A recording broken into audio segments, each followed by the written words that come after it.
अर्धापूर तालुक्यातील दाभाड येथील प्रसिद्ध सत्य गणपती मंदिरात संकट चतुर्थी निमित्त 1.5 ते 2 लाख भाविक दर्शनासाठी येतात। नांदेड जिल्ह्यासह परिसरातील अनेक गावातील महिला पुरुष मोठ्या श्रद्धेने येथे हजेरी लावतात। याच गर्दीमध्ये मुदखेड तालुक्यातील खुजरा येथील निर्मलाबाई रघुनाथ गिरी या महिलेची पर्स दर्शनाच्या वेळी हरविली। या पर्समध्ये 12,500 रुपये रोख रक्कम आणि काही महत्त्वाच्या वस्तू होत्या। मंदिर परिसरात बंदोबस्तासाठी तैनात असलेल्या अर्धापूर पोलीस कर्मचाऱ्यांना ही पर्स सापडली।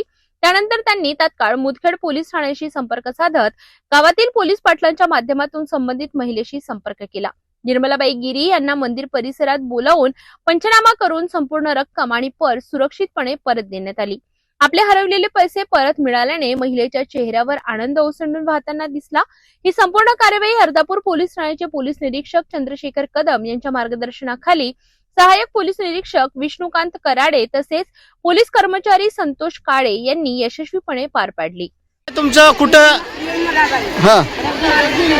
मी दर्शनाला सत्य गणपतीचे आले होते।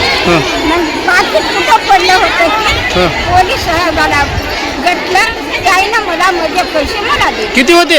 12,500 12,070 मला दिले ते ना अर्धापूर साहेबांना। व्यवस्थित भेटले का? व्यवस्थित भेटले, मला दिले। काय वाटते तुम्हाला आता? काय वाटलं? पैसे मिळाले ना आनंद? आता गणपती महाराजांना मला आणलं, मी कुठं गेलो नाही कधी, आणि जेवढं वय झालं मी कवाच रुपया हाती गेलो।